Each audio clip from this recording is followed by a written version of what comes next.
नमस्कार साथियों, आपका स्वागत है आपके अपने यूट्यूब चैनल संस्कार चैनल पर। और आज हम सब बात करने वाले बीएड प्रथम वर्ष वालों के लिए, जिसका टॉपिक थर्ड है, पेपर थर्ड है, समसामयिक भारत एवं शिक्षा में बात करेंगे। राष्ट्रीय शिक्षा नीति 1986, वह नीति जिसके आधार पर पूरे राष्ट्र की शैक्षिक गतिविधियों का संचालन होता है, राष्ट्रीय शिक्षा नीति कहलाती है। शिक्षा राष्ट्रीय उद्देश्यों को प्राप्त करने का एक महत्वपूर्ण साधन होने के कारण हमें शिक्षा की निश्चित नीतियों का निर्धारण करने की आवश्यकता है।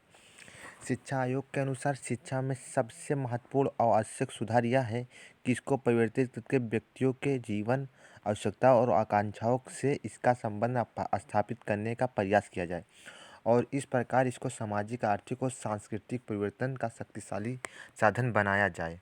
तो राष्ट्रीय लक्ष्यों की प्राप्ति हेतु आवश्यक है। आज़ादी के बाद भारत शिक्षा के इतिहास में 1968 कई राष्ट्रीय शिक्षा नीति एक महत्वपूर्ण कदम का प्रतीक था। इस समय या इस पर अमल भी होना शुरू हो गया था तथा कई प्रांतों ने अपने अपने ढंग से 10+2+3 की शिक्षा संचालन लागू कर दी थी। त्रिभाषा सूत्र लागू कर दिया गया था तथा कई प्रांतों में कृषि, व्यवसायिक एवं तकनीकी शिक्षा, विज्ञान शिक्षा, वैज्ञानिक शोधों के लिए विशेष प्रावधान किए जाने लगे थे। देश के सभी प्रांतों में परीक्षा प्रणाली में सुधार की प्रक्रिया शुरू हो गई थी। आधुनिकीकरण के नाम पर गणित, विज्ञान की शिक्षा अनिवार्य कर दी गई थी। शैक्षिक अवसरों को सामान्यता के लिए कदम उठाए जाने लगे थे। 1977 में केंद्र में जनता पार्टी की सरकार आने से 10+2+3 शिक्षा संरचना के स्थान पर 8+4+3 संरचना का विचार आया।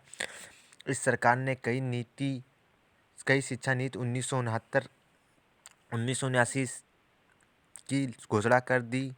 इसे अभी लागू भी नहीं किया गया था कि 1980 में केंद्र में पुनः कांग्रेस की सरकार आ गई और वह पुनः राष्ट्रीय शिक्षा नीति 1968 के अनुपालन पर जोर दिया। परंतु इंदिरा गांधी की हत्या के बाद, राजीव गांधी के प्रधानमंत्री बनने के बाद देश में हर क्षेत्र में आंदोलनकारी कदम उठाने का प्रयास किया गया। इसमें शिक्षा के क्षेत्र में भी पुनर्निरीक्षण व पुनर्गठन प्रक्रिया के माध्यम से शिक्षा का सर्वेक्षण कराकर शिक्षा की चुनौती नीति संबंधी परिप्रेक्ष्य नाम से प्रकाशित किया गया, जिसमें भारतीय शिक्षा की 1951 से 1983 तक की प्रगति यात्रा का सांख्यिकीय विवरण, उसकी उपलब्धियां एवं असफलताओं का यथार्थ चित्रण करते हुए उसके दोष गुणों का सम्यक विवेचना किया गया। केंद्रीय सरकार ने इन सुझावों के आधार पर एक नई शिक्षा नीति तैयार की और उसे संसद के बजट अधिवेशन 1986 में प्रस्तुत किया गया। संसद ने प्रस्तुत करने के बाद इसे पास करा। इस शिक्षा नीति की घोषणा के कुछ माह बाद इसकी कार्य योजना नामक दस्तावेज प्रकाशित किया गया। यह भारत की पहली राष्ट्रीय शिक्षा नीति है जिसमें नीति के साथ उसमें क्रियान्वयन की पूरी योजना भी प्रस्तुत की गई और साथ ही उसके लिए पर्याप्त संसाधन भी जुटाए गए। राष्ट्रीय शिक्षा नीति के मूल तत्व: अखिल भारतीय स्तर पर 10+2+3 शिक्षा संरचना लागू होगी। शिक्षा व्यवस्था हेतु पर्याप्त धनराशि की व्यवस्था की जाएगी। शिक्षा प्रशासन का विकेंद्रीकरण किया जाएगा। प्राथमिक शिक्षा की व्यवस्था की जगह माध्यमिक शिक्षा का पुनर्गठन किया जाएगा। अनिवार्य एवं निःशुल्क प्राथमिक शिक्षा के लक्ष्य को शीघ्र पर्याप्त किया जाएगा। उच्च शिक्षा के प्रसार और विकास पर बल दिया जाएगा। परीक्षा प्रणाली और मूल्यांकन परीक्षा में सुधार किया जाएगा। शिक्षा के स्तर और शैक्षिक प्रशिक्षण में सुधार किया जाएगा। सतत शिक्षा की व्यवस्था की जाएगी। शैक्षिक अवसरों की समानता के लिए ठोस कदम उठाए जाएंगे। अल्पसंख्यकों के बच्चों की शिक्षा पर विशेष ध्यान दिया जाएगा। अनुसूचित जनजातियों के बच्चों की शिक्षा के लिए उचित व्यवस्था की जाएगी। महिला शिक्षा पर विशेष ध्यान दिया जाएगा। विकलांग और मंदबुद्धि बच्चों के लिए शिक्षा की व्यवस्था की जाएगी।